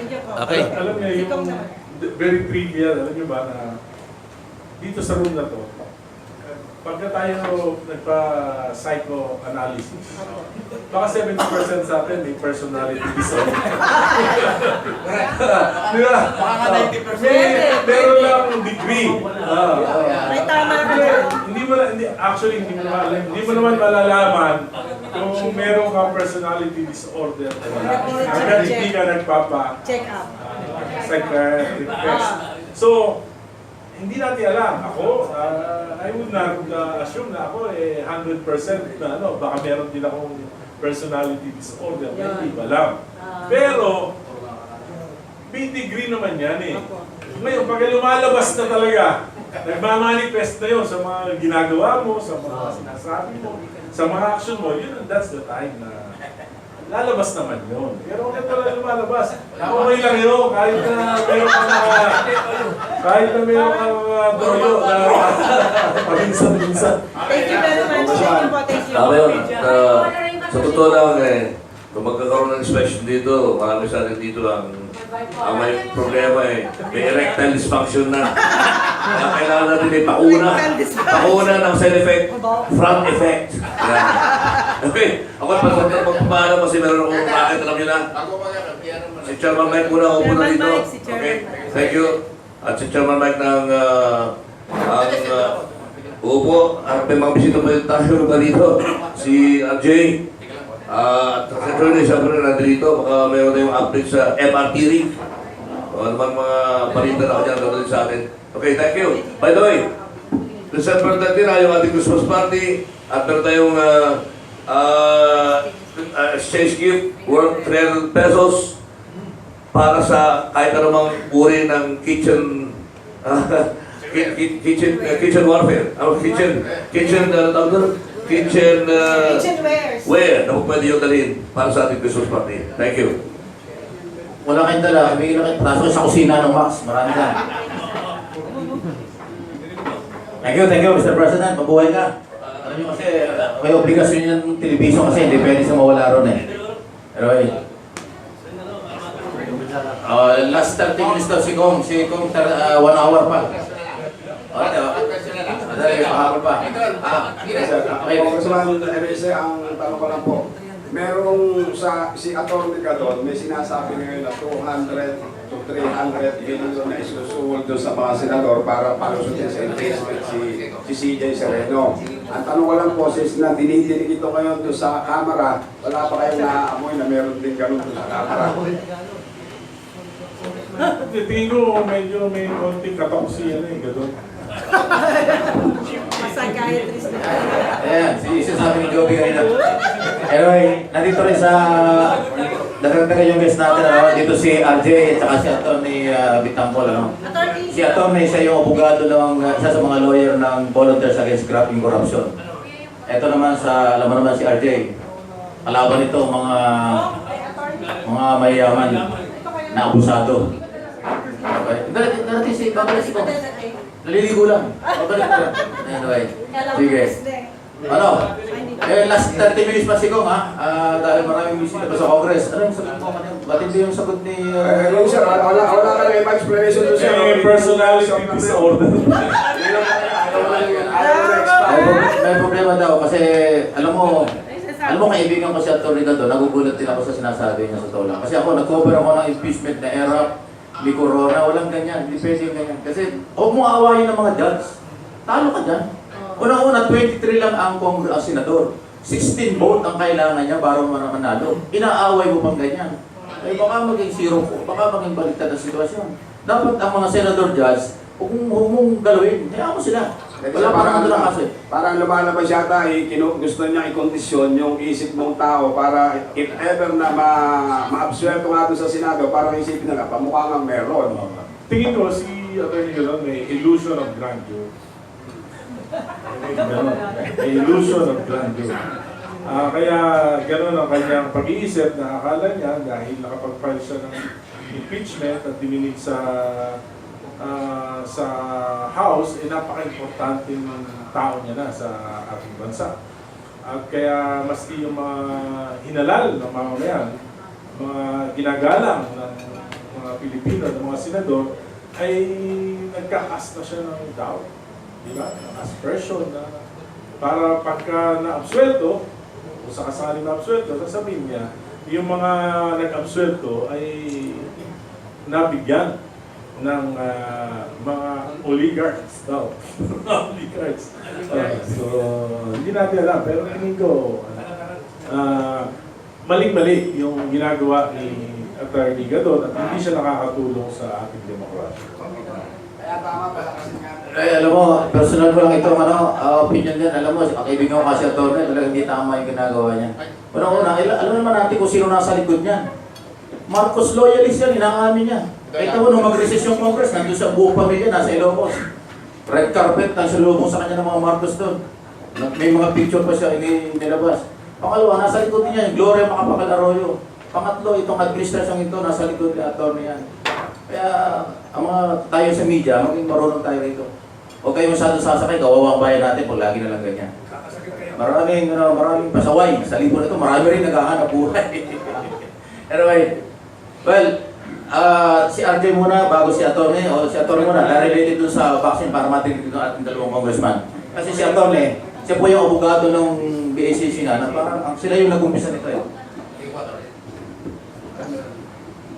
Magandang umaga po sa inyo lahat. Ako po ay magsasalita on behalf of the Volunteers Against Crime and Corruption. Yung pong napapakulat, meron po kasi nagsasabi na yung claim ng KICC na may namatay, hindi naman daw po related sa dengue, no?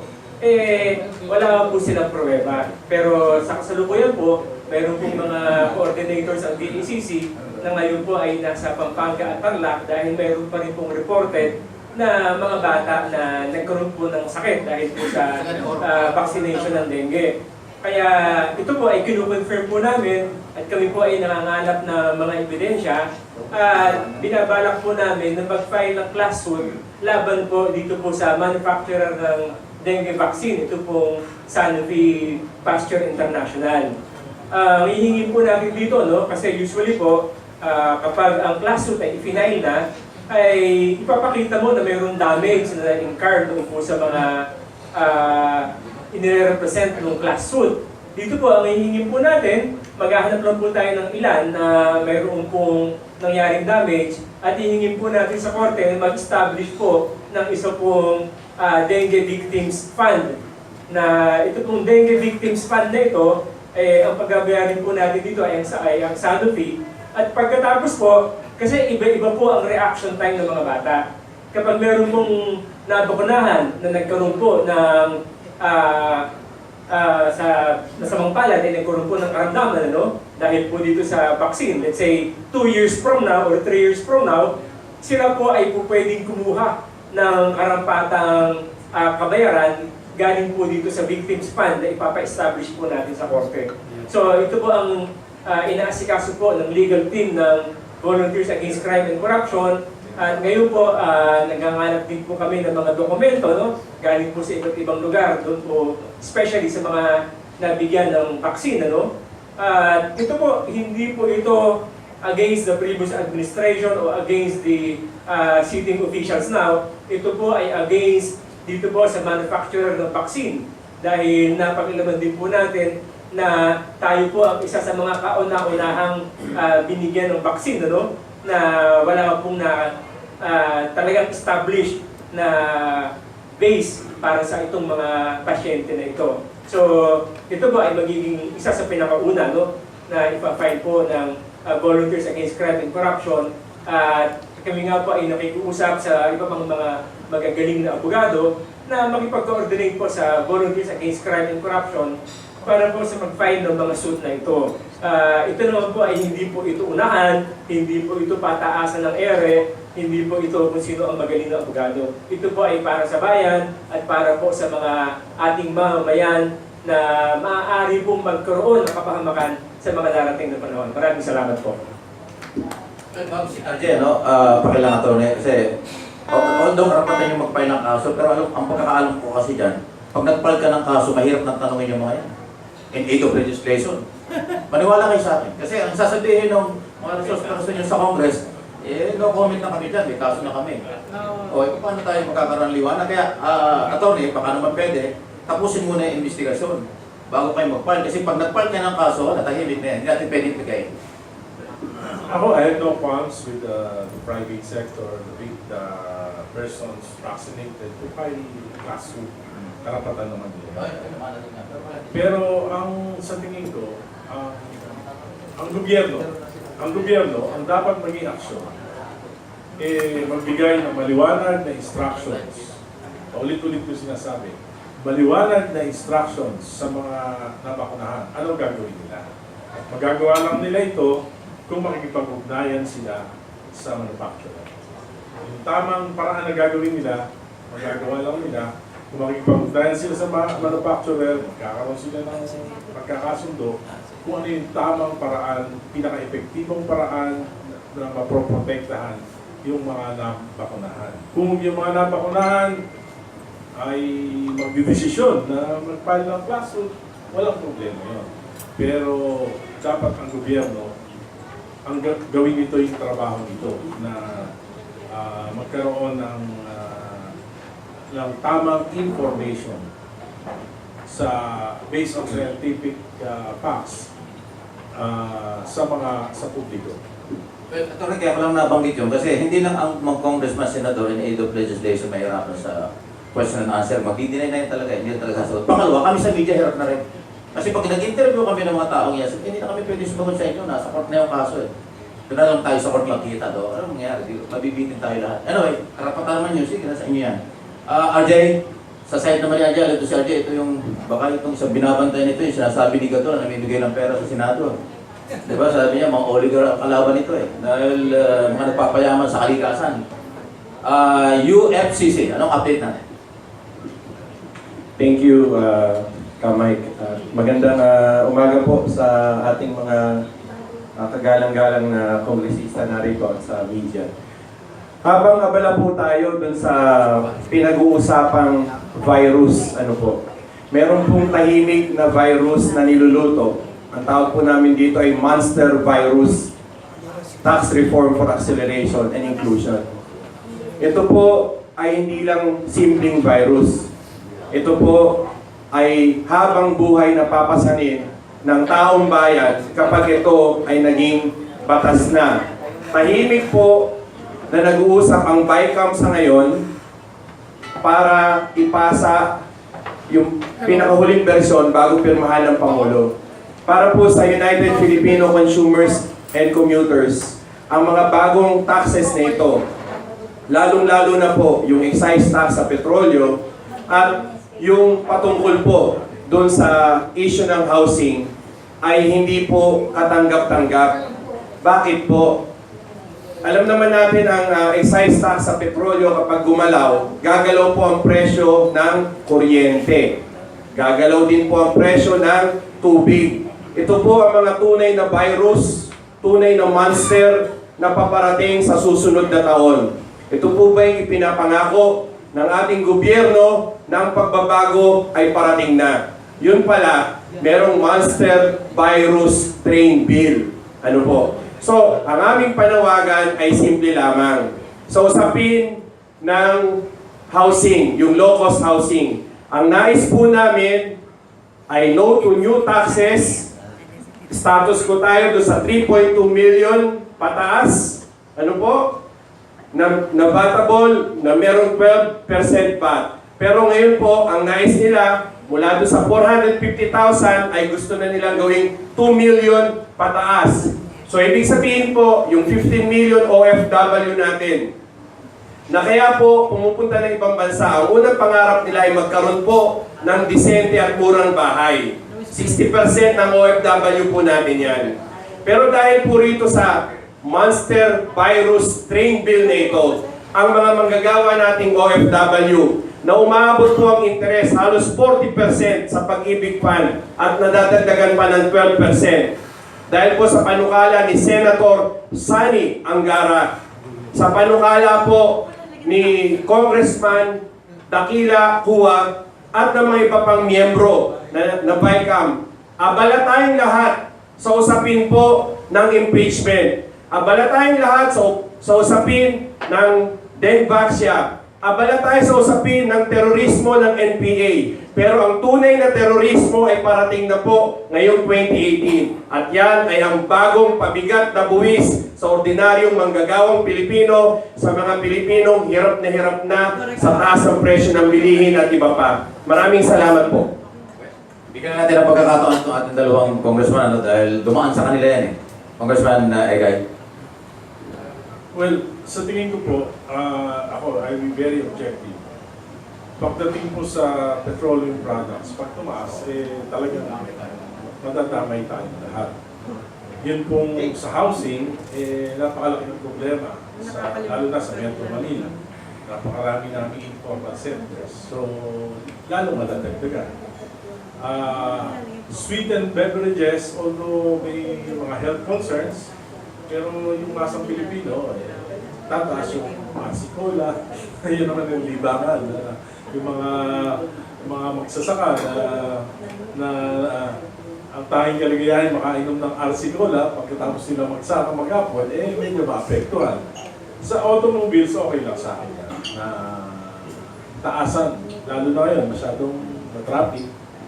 Para naman medyo mabawas-bawasan yung bibili ng vehicle, so okay lang yung pagtataas ng automobiles. Pero yung housing, petroleum, at sweetened beverages, agree ako kay RJ. Sa automobile, okay lang sa akin. Congressman Lacson. Yes. Yung sa usap din niya, na although natapos na rin sa House ito, at nagbabaycam na sa Senate, no, sang-ayon din ako doon sa usapin at sinasabi ni RJ na yung socialized housing natin dapat walang tax yan na ipapataw na karagdagan. Dahil alam naman natin, problema nga tayo sa housing. So, saka, maliit na nga yung value. Pati lang hindi lang yung value. Magkaroon ng dissenting pang mga pabahay ang gobyerno. Ang isa pang napansin ko rito, ang sinasabi sa batas, dissenting bahay. Pero yung mga bahay na ito, ang napansin ko, lalong lumiliit no? Paano ka naman mabubuhay ngayon sa 28 square meter na bahay? Dapat sana sinabi natin disente, palakihan man lang namin sana nila ito bago approval. No? At libre ka sa tax. May mga tax exemption. Lahat ng mga paggawa ng bahay dapat mailibre para ang cost ng paggawa ng bahay ay bumaba at maibigay natin sa mga nangangailangan ng bahay, lalo na ang OFW, na mas bumaba pa ang cost ng mga bahay na ito. Sangayon din ako doon sa petrolyo, saka sa kotse. Mga dahil doble, syempre, yung petrolyo, hindi lang naman yung mga mayayaman ang nangangailangan ito Kailangan ng mga fishermen, yung mga nag-aararo, gumagamit ng mga makinarya, na daily na gumagawa ng mga pagkain natin at mga pangangailangan natin. So, kung tataas yun, mayroong mga multiplier effect. Tataas yun po, lahat tataas na. So, yun po ang mga hindi ako sangayon, naniniwala ako na dapat pag-aralan mo ng mabuti. Sana, panalangin natin na nasa bahay kami ito, maayos sana nila. Ganun na lang po. Salamat. Thank you. Ano yung pagtumaas yung mga buwis na yan, madodoble ang bahay, yung presyo ng bahay, dadami ang kadamay, dadami yung mga araw ng bahay. Ano wala tayo, mga maghihirap Yung kotse, di ba na yung mga kotse, dahil yung kadalasan na bibili natin, yung mga AOB lang. Hindi ka tulad ito, mga katabi ko rito, puro SOB ang kotse ng mga ito. Ito, kahit doble mo yung kotse, yung isa nga rito, may chopper pa Di ba? Anyway, so, iba ang buhay ng mahirap at meron talaga. Kaya tama lang yung sabi ni RJ. Pero tandali, itong dalawang congressman, kaya pa natin inuhostage, wala namang bayad dito gusto na sila magpaalam. Dahil hahabol pa, marami pa. Thank you po Pero baka meron kang huling yung kanina, yun hindi nyo napapansin simula na magsimula, ulit-ulit sa sinasabi ni Congressman Egay, na yung mag-usap muna yung SANIP at saka yung Department of Health bago tayo magkagulo. Kasi sila naman nag-umpisa nito Sir, pakiulit mo ito for the record ulit ng mga television. Ang panawagan natin kay Secretary Duque, makipag-usap siya sa SANIP. Then they should come up with a definite instructions doon sa mga kulang-kulang 800,000 Pilipino na nabaknahan. Ano ang tamang gawin nila? Kailangan nila magpanik? Kailangan nila magpa-check up? Ano ba yung mga kaparaanan para maiwasan yung kaguluhan dito sa issue na ito? At government should have a definite announcement, instructions on these matters. At huwag nang makisawsaw yung mga wala namang alam. Dahil nakakagulo kayo. At kawawa naman yung mga pamilya na naapektuhan ng mga maling pronouncements. Okay, thank you. Thank you sa inyo. Merry Christmas. Happy New Year. Congressman Egay, at welcome po kayo dito sa broadcaster, Liga ng Mga Brodkaster dito sa Quezon City Circle. Well, pero po, si Kong nandito pa rin, Congressman Lacson nandito pa rin, may mga tanong kayo. Si RJ at saka si Atty. Vitangcol nandito pa rin tuloy natin itong mga pinag-uusapan ito dahil lalo na itong tax, hindi biro ito. Ako, lagi kong dinidiscuss ito sa aking programa sa radyo, TV radio dahil malaki po ang epekto nito sa mga mahirap, maliliit na sektor ng ating lipunan. Sigurado yan. Lalo tayong mahirapan. Signal number 10, nadating nitong bagong quiz na ito. Virus na ito Anyway. Sige. Atty. Balikan ko lang si Atty. Atty. Ano nga po ito? Well, Sino gusto nyo mag-imbestiga rito? Ang NBI, naataas na mag-imbestiga, pero ang Congress na din, dahil meron namang kinagog legislation, may karapatan din sila. Dito nga ako sa vaccine na isa ito. Okay lang ba ang NBI o anong, sino gusto nyo mag-imbestiga? Actually po, si Chairman Dalvin Menes ay sumulat ng Lunes sa kay Secretary Aguirre sa DOH, no? At sinasabi po na imbestigahan nga po ito. Yun po ang isa sa mga dahilan kung bakit si Secretary Aguirre ay inatasan niya ang NBI na magsimula na ng case dito. So, wala po tayong problema doon. Yan po kasi, no, yung gagawin po nila ng investigasyon, ito po, I'm sure, magse-center doon sa corruption issue. Kung bakit ito nabili, kung bakit ito in-administer ng wala pa namang masyadong testing, no? Kung bakit ito binigay sa mga bata against the recommendation of the Pulmonary Council ng DOH, no? So, yun po, aayaan po natin sila na mag-investiga sa criminal aspect. Ang concentration po at focus ng VACC ngayon ay doon sa civil aspect na para po magkaroon ng ayuda ang mga taong magkakaroon po ng kapahamakan sa mga darating na panahon. Pero bago tayo patuloy, welcome muna. Nandito pa yung mga di na namin nabanggit. Si Raul, yan po yung isa sa mga director. Si Antonia Carmen ng Radyo Pilipinas 2. Ayan ang... Ay pupunta. Ano yan? Kaibigan ng mga taga-Malacanang yan. At saka yung kanyang anak na businessman, si Mark. Mark, welcome ha. Minsan-minsan lang nadadalo ito. Bakit? Kaibigan ko sila. At saka sino bang hindi na pang... si Rolly Canon. Rolly, welcome. May mga tanong pa kayo? Ubusan na kayo? O anong gusto niyong pahabol? Kasi Camelo kanina. Sorry Camelo, kanina pa ito. Hindi natin napapansin. Camelo, pati sana. Kanina kasi. Nandun yung isang microphone eh. Pakilang. Kanina yung mic. Nandun ka na sa likod ni Raul. Pakilang. Lobat po yan ate. Ito. Pakilang. Thank you. Good morning. Live po ito, online. Kanina kasi marami tinatanong tungkol sa scientific itong Bangsa, no?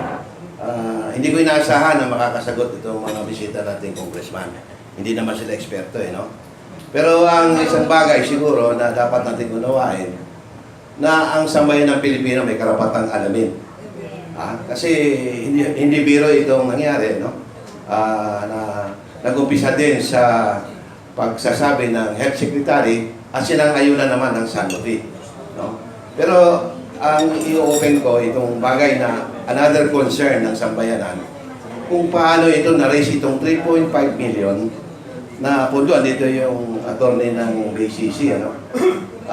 Paanong proseso at parang naging mabilis ang pag-provide ng pondong ito. Nasa proseso ba ito? Paano ba ang kaparaanan na ginawa rito at na-aprobahan ito ng bigla nata? Attorney? Kasamang Camilo, hindi kita ahasang masasagot ngayon, ano? Dahil yung po mga dokumento, na-request pa lang po namin sa mga concerned agencies. At kapag ito po ay naibigay po sa amin, ay pag-aaralan namin kung ano talaga ang tunay na nangyari. Ang focus namin ngayon ay kung paano aayudahan ang mga magiging biktima. At ito ay sa pamamagitan nga ng pag-file ng class suit against Sanofi. Si Congressman Lacson baka may kaalaman tungkol dito. Kung ang tinatanong niyo po, paano na-approval yung pagbili ng 3.5 billion. 3.5 billion, hindi ko po na-research ito. Dahil ito, ang pagkakaalam ko, nung nakaraang administrasyon. So, matagal na pong naibigay ito. So, hindi ito kasama ito sa administrasyon na ito. So, being a neophyte, hindi ko po nasubaybayan ito. Nakaraang pagpaumating niyo po, hindi ko alam po. Pero tama po siya, si Atty. Pwede naman nating alamin through the DCC, makakuha tayo ng mga dokumento sa mga tamang ahensya. Paano natin ako naman, Melo, bagitin ko na rin, Camelo, kasi alam mo, naka-online po kasi si Camelo ngayon. Para lang hindi nalilito. Lahat ng project, kay kanina, 5 years na pinaghandaan yan. Matagal ng debate yan bago na-approvean eh. Na-approvean, hindi problema yung budget, may pera talaga. Ang problema lang, yung quality ng produkto. Yun ang problema natin, yung pera hindi kasi may allocation yan. Hindi naman yan a-approvean ng i-release ng DBM kung hindi na-approvean ng presidente ng panahon yun. Hindi naman bipirma ang presidente for release na budget kung walang allocation dahil na malprecision yan. Delikado. So hindi problema yung budget. Yung quality ng vaccine, yun ang may problema. Yan ang dapat actually, dapat magkaisa ang lahat ng Pilipino, wala na mag-away tungkol dito, isa lang ang dahilan. Magreklamo tayo. May karapatan tayo rito. Alam mo kung sa ibang bansa ito, pwede natin pabagsakin ng kampanya yan. $1 billion ang kanilang mga pananagutan. Sa atin, billion piso pa lang ito. Sa atin, yung ating k-claim sa kanila, kung 10 billion, barya lang yan. Sa laki ng pluralism ito sa atin. Dapat lahat ng Pilipino, huwag mag-away tungkol dito, magkaisa na maging complainant kasi tayo lahat ng biktima rito. Kalimutan natin yung 700,000, kakunti pa yun. Yung 105 million ang dapat complainant. Di ba, Tony? Kasi pera natin ang ginamit dito. Yun ang totoo yan. Di ba, Congressman? Tayo lahat complainant dito sa isyong ito. Ayaw ko, yung iba kasi nananawagan pa para daw may signature campaign, yung lahat ng victim. Hindi na, ang people of the Philippines ang complainant dito. Di ba, Tony? Kailangan po natin ng ilang talagang yung nakasuffer namin. So, ito po, meron na po tayong mga na-interview. Nagkakaroon po tayo ng mga dokumento sila katulad po nung waiver na isinabit sa eskwelahan o yung request na pakunahan ng bata. Lahat po ito ginagawa natin. So, kapag nakuha na po natin lahat ito, hindi po tayo mag-autobili, magka-file na po tayo ng na lawsuit. Meron tanong dito kanina nung wala ka pa. Medyo offensive ito pero pakisagot mo lang. Na parang nababanggit ng iba dito na parang kahit hindi lang dito sa loob na ito, sa labas sa ibang media, na itong VACC yung nag-expose naman ganito. Karapatan naman nyo yun. Pero parang sana hindi. Nagagamit daw kayo ng administrasyon. Para bang lahat na lang na dahil kadikit yata ni Pangulong Duterte si Chairman Jimenez, kaya parang lahat ng ginagawa nito, parang may blessing sa Malacanang, may supportado ng Malacanang. Eh, alam naman natin yung BECC, ito ay non-government organization ito dati. Talagang namang yun. So, yung, ano ba ito? Independent pa ba ito? O ito na yung sugo ng Malacanang? Sasagutin kita dyan ng diretso kasama Mike. Ito pong VACC, no? Dati po natin alam na, no, na ito po ay talagang lumalaban sa korupsyon. Siguro, coincidence lang, ano? O isang pagkakataon lang, na ngayong administrasyon, ang mga inireklamo nito ay kasama sa dating administrasyon, kaya nabibigyan ng kulay. Pero kung ako, pero naman ako, Mike, na ako ay independent na tao, no? Wala po tayong kinikilingan, hindi tayo pumapabor kahit kanino, at tayo rin hindi naman kadikit nitong present administration. Ang ginagawa po natin talaga ay kung sino ang nangangailangan ng tulong. At kung ito ay para sa bayan, ay gagawin po natin, gagampanan po natin ang ating duty na ipagtanggol po ang ating mga kababayan. Ate, gusto lang namin malaman dahil parang last 2 minutes na eh. Next week kung di ba, recess na kayo. December 13, close na ang ating Philippine Congress. Babalik sila sa New Year na. So bago matapos bago mag-recess, tatapusin itong dalawang importante ito, yung budget, na medyo may gampa sila dahil sa 15 billion right of way na nirarakit naman talaga yun ng iba. Pangalawa, itong ang tax reform. So, meron pa bang habol ito kaya? Kung saan last 2 minutes na, kaya pa bang pigilan ito? Kaya pa ba natin tulungan ng mga congressman na ibukas ang kailang kaisipan, especially ito sa BICAM? Ngayon po umaga kami ay yung mga kasama natin ay pumunta po sa Senado at receive po natin, mainit-init po yung dokumento na ito dun sa 5 miyembro ng Senate BICAM. At ang wala lang hindi lang naka-receive dito ay yung chairman ng House of Representatives. Pero yung Department of Finance through the Office of Secretary Carlos Dominguez ay pinahabol po natin. Dahil alam po namin na talagang minamadali po nila ito. Habang maingay ang mga ibang usapin ay natatakpan po yung sinasabi naming monster virus strain bill. Ano po? Natatakpan. At kailangan po nating magsalita, kailangan nating magingay, kailangan nating kumilos para iparating natin kay Pangulong Duterte kung tunay na niya gusto talaga magkaroon ng pagbabago, huwag niyang ituloy ang train bill na ito. Ano po? Sapagkat sigurado po ako, hindi po usapin ng droga ang maaaring magpabagsak sa gobyernong ito. Hindi po. Kung hindi usapin po ng ekonomiya. At kasama po rito ay ang train bill na ito. At kapag nagsimula ng masaktan ang taong bayan, doon na po dahan-dahan uusad ang popularidad ng presidente. At ang mga oposisyon o yung mga tinatawag na nagde-destabilize ay sasakay sa mga issue na ito. Ano po? Para palitan uli ng isang bagong gobyerno na tuta rin ng mga oligarko. Alam niyo naman ang mga oligarko kayang magpaupo at magpabagsak ng mga presidente, ng senador, ng congressman. Kaya dito po sa train bill na ito, 60% o 70% dito sa train bill na ito, ang makikinabang po ay dun sa build projects. Ang MPIC o yung Metro Pacific po ay nasa 16 billion US dollars ang kanilang inihahanda para makapasok dito sa build na ito. Ang Ayala naman po ay 2 billion US dollars ang inihahanda nila para makapasok dito sa build na ito. So anong pinupunto namin dito? Ang makikinabang talaga ng train bill na ito ay mga oligarko. Kahit tapos na ang Administrasyong Duterte, yung mga susunod na presidente ay mamanahin niya yung utang na kung saan ay gustong kunin dito sa buwis na ito. Ito po ang tunay na usapin dito. Kaya 30 years from now, 50 years from now, mamanahin ng ating mga apo ang problemang ito. Kaya kung gusto nyo wag matuloy ito, sumangkot po kayo, magsalita po kayo, kumilos po kayo, at harangin natin ang monster virus train bill na ito. Salamat po. Habol ko lang kay Congressman Lacson. Dineglar na kahapon lang. Parang terrorist organization na ang CPP NPA lang. Hindi pwedeng isama yung NDF, ibang grupo yun. CPP NPA. Ano po ang, ano tingin nyo? Kailangan na ba ito? Well, ito yung isa sa mga pronouncement ng Pangulo natin, ano? Ngayon, sa konstitusyon natin, lahat ng tao, lahat ay pwedeng mag-form ng group nila. Pero may kondisyon yun eh.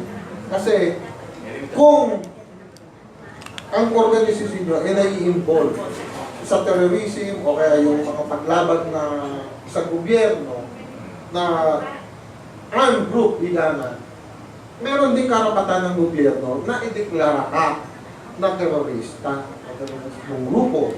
Pero hindi basta-basta yan. I-declare ka pa rin yata dapat ng mga korte o may proseso para ito ma-accept din, hindi lang sa Pilipinas, kundi sa buong mundo. Kasi yung organisasyon ng mundo o sa United Nations, idideklara rin sila kung ano parang laro sila na terrorist group. Kaya meron tayong proseso. So, at idadagdag ko na rin po, tukol naman ito doon sa sektor ng nanirepresenta ko na doon sa teachers kasi meron din kaming problema. Nalathala na rin sa mga pahayagan sa print media o sa social media at sa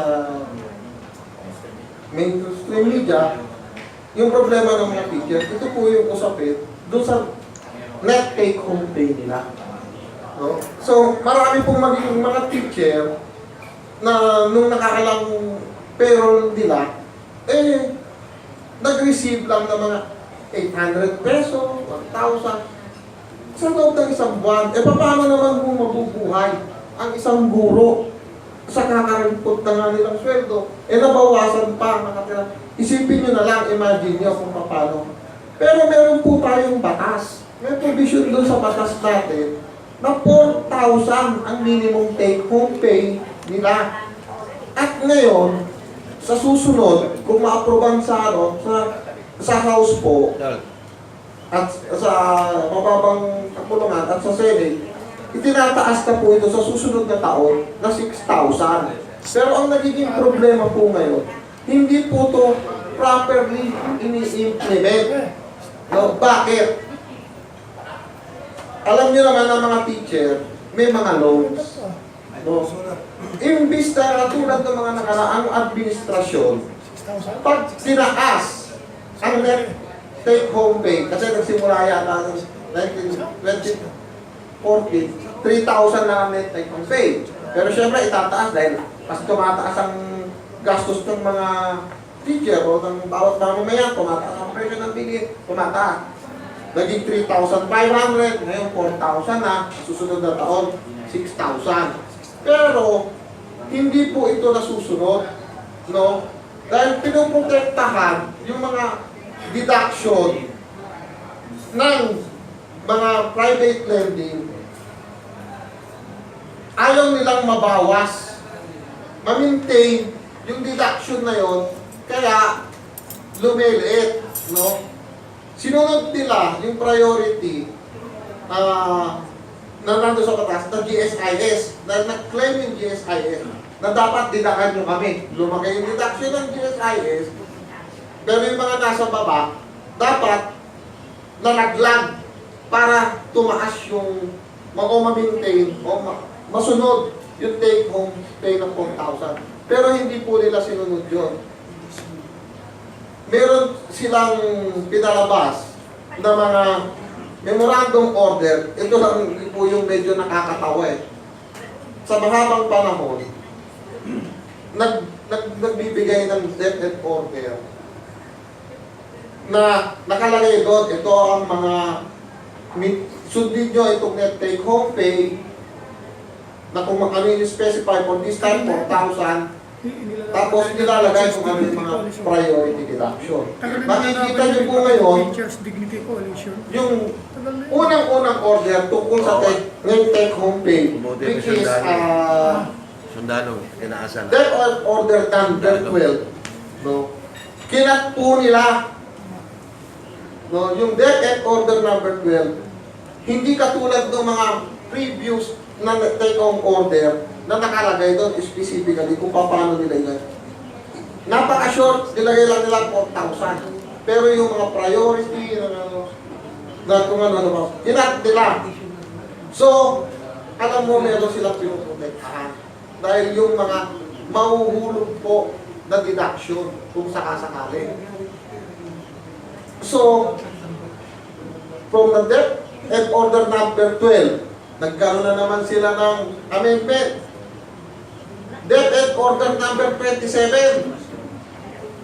Pagkatapos doon, meron na naman debt and number 38. Pagkatapos, nung last, meron na naman silang debt and order 55. Dahil iniisip nila kung paano natin maprotektahan na hindi malaglag yung mga deduction ng mga senior. Yan po yung sinasabi namin ngayon. Merong commercialization ng teacher salary. Paano po nagsimula ito? Nagsimula po ito nung hindi ito administrasyon na ito. Nung nakaraang administrasyon. Kasi meron silang mga pinapasok na hindi mandated ng law na makapasok sa salary ng mga TES. So sana po, tutukan natin ito, bantayan din natin ito, para hindi na maulit at masunod yung mga ginawa namin batas. Yung batas na ginawa po ng Kongreso, malinaw doon, specific, meron din mga priority deduction. Mauuna yung mga deduction na mandatory sa gobyerno, yung mga PIR, PhilHealth, at PP. Pangalawa po, yung mga non-profit organization, tulad na mga Teachers Cooperative, Teachers Association, bakit po kami po? Teachers Association kami. At pinakahuli po doon, mga insurances at yung mga bangko. Ang mga bangko, ngayon, ang last priority. No? Dati po, nasa una sila. Pero nung administration po ni Pinoy, binito ni Pinoy yan eh. Bakit ang sabi niya sa isang sagaan na ang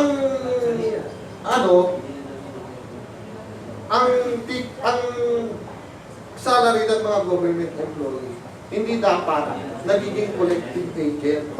Nagiging parang collective agent na ngayon yung DepEd doon sa mga bangko kasi commercial po sila for profit. At ayon din po sa mismong Secretary of Education, inaamin niya na overborrowing ang teachers. Pero, itong overborrowing, ang solution niya, literacy lang, financial literacy. Pero sa tingin ko, it's not enough. Kasi nung mga nakaraan, at alam nyo, nandito po kami sa DepEd. Ang mga membership namin nandito sa DepEd. And nag-exist kami for 56 years.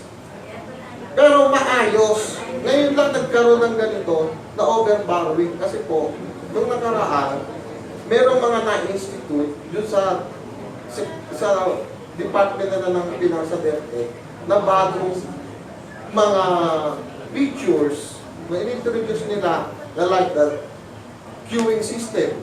Ngayon lang po nagkaroon ng queuing system.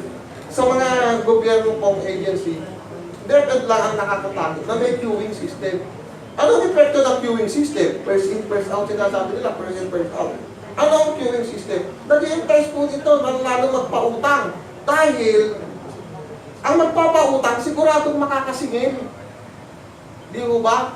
Nakakasingil ka na, may interest ka na, plus, kung hindi ka nakabayad, magkakaroon ka ng penalty. So, doble-doble bukol na inaabot ng mga teachers. Kaya lumaki ng lumaki. Yan po ang problema. Sana po pantayan nyo, kasi medyo hindi na masyadong nakikita ng media. Sana mabantayan na fully implement ng DepEd yung specific na nasa batas. Kasi hanggang ngayon, ang ini-implement lang nila na naman hanggang doon sa deduction ng GSIS. Doon lang sila tumutulog sa GSIS. Eh, ang tanong ko sa GSIS, priority sila dati eh. Bakit sinasabi ng GSIS? Ang laki ng utang ng mga teachers retirees at 23,000 teachers retiree ang hindi nabayaran ng GSIS dahil sa laki ng utang nila. Ang tanong ko naman sa GSIS, bakit nyo lang sinasabi na ganyan ang utang? At ang alam naman natin, ang GSIS may problema sa computerization system nila. Hindi accurate. Paano yung sinabi, pinatong-patong-patong yung utang nila, eh hindi pala nila ni-record yung mga payment. Dahil under nga sa batas, nauna sila. Kasalanan ba nila kung inefficient sila na magpakulekta? So hindi lahat ng blame nasa teacher. Kasi automatic deduction yan. Dapat kung nag-loan, alam nila na makakakolekta rin sila. Being priority sila. So, hindi dapat na sabihin na lahat ng blame nasa teacher. Kaya nga, just I think last Monday, isang congressman ang nag-privilege speech siya at magpapile siya ng request o resolution na ang GHIS mag-condone ng mga penalties niya. Ito dapat ang tulong ng gawin sa teacher. Hindi yung pinalalaki pa nila yung utang. No? Pa-condone yung mga utang ng teacher, tulong na nila. Pwede naman nilang gawin yun. Dahil hindi naman sila entirely ang mga kasalanan. At ang sinasabi nila, hindi na bayaran. Tama nga ba? Hindi na bayaran dahil sa dami ng utang o wala na namang pondo. Kasi madalas ito hindi makapag-retire. Yung mga nag-retire, hindi mabayaran ng GSIS ng utang. Plus, meron na naman akong naririnig na ang move nila, ang GSIS, ang bibiliin lahat ng mga utang ng mga teacher. Kung bibilin mo, anong tulong na ginagawa mo sa teacher? Pag binili mo yan, pag re-process mo na naman yan, another cost ng financing charges. So, walang tulong na binibigyan. Ang hinihingi namin ngayon, nakatangayunan po, Edgar R Gonzalo na privilege speech nito, na request ang mag-condone ang GSIS. At ang lahat na pumapasok dyan sa deduction system na yan, walang mga penalty, dapat interest lang para hindi pumapatong-patong-patong ang mga utang na bigyan. Siguro, panghuli lang, kung medyo bago yan sinabi nyo, pero hindi kaya mas maganda yan, paimbestigahan nyo sa Congress, gumawa muna kayo ng privilege speech doon para maalarma yung gobyerno, kasi pagka sa media lang, babaliwala kami dyan eh. Pero bago kami magtapos, kasi galas 12 na, wala namang papakain dito, kakanya-kanyang uwian tayo maya-maya.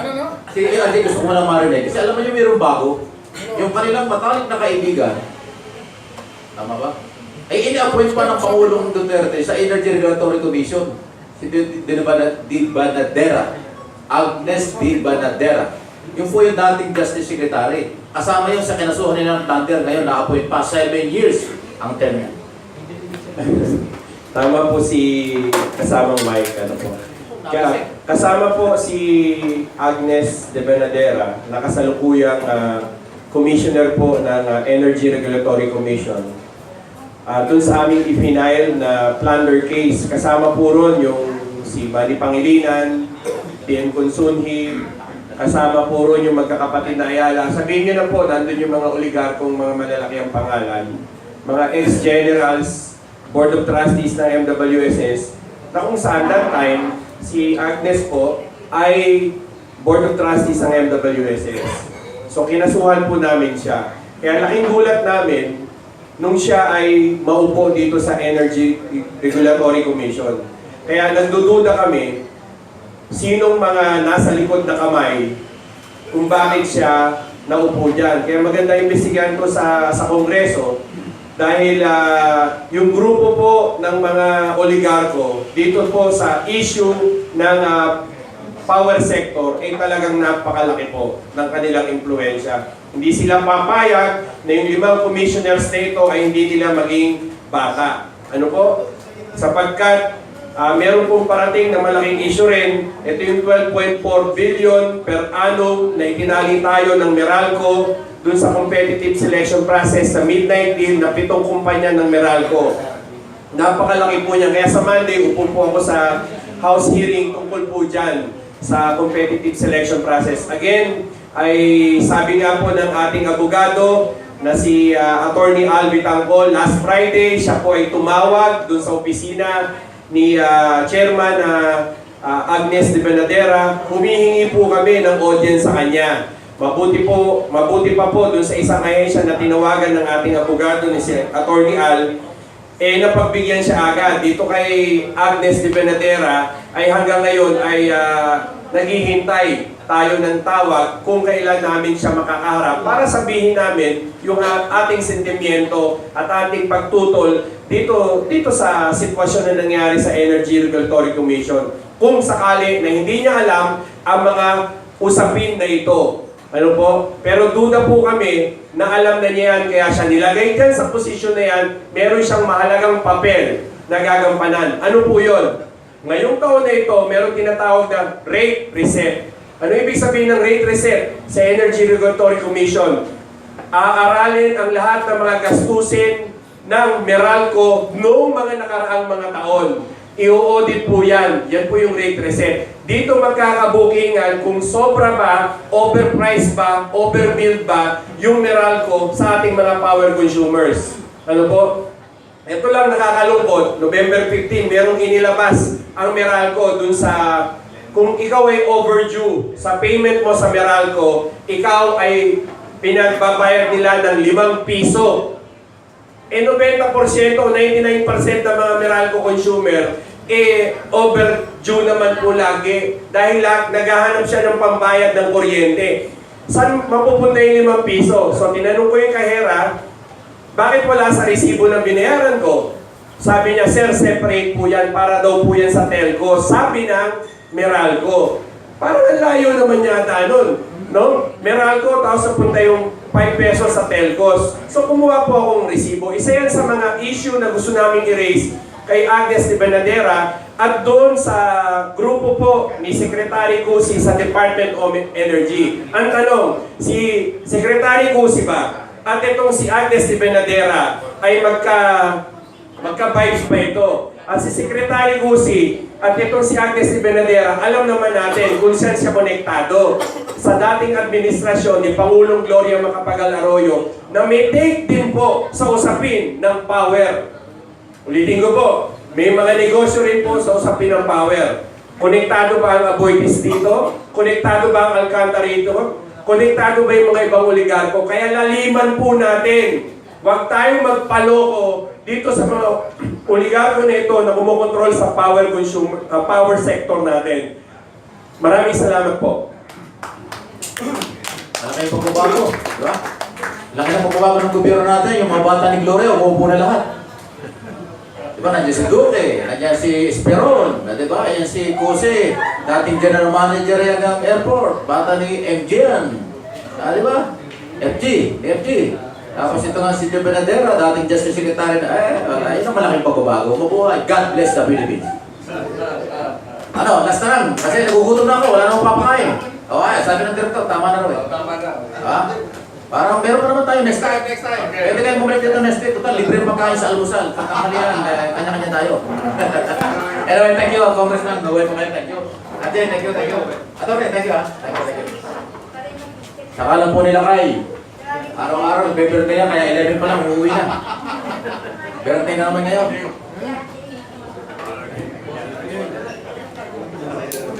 Uy, bantayan natin ito. Akala nyo, biro ito ha. Lahat tayo biktima na ito. Akala nyo, makakabili pa kayo ng kotse. Pag na-approve nito, wala na. 100% ang interest ng kotse. Kung 1 million, magiging 2 million. Kung 5 million, magiging 10 million. Thank you.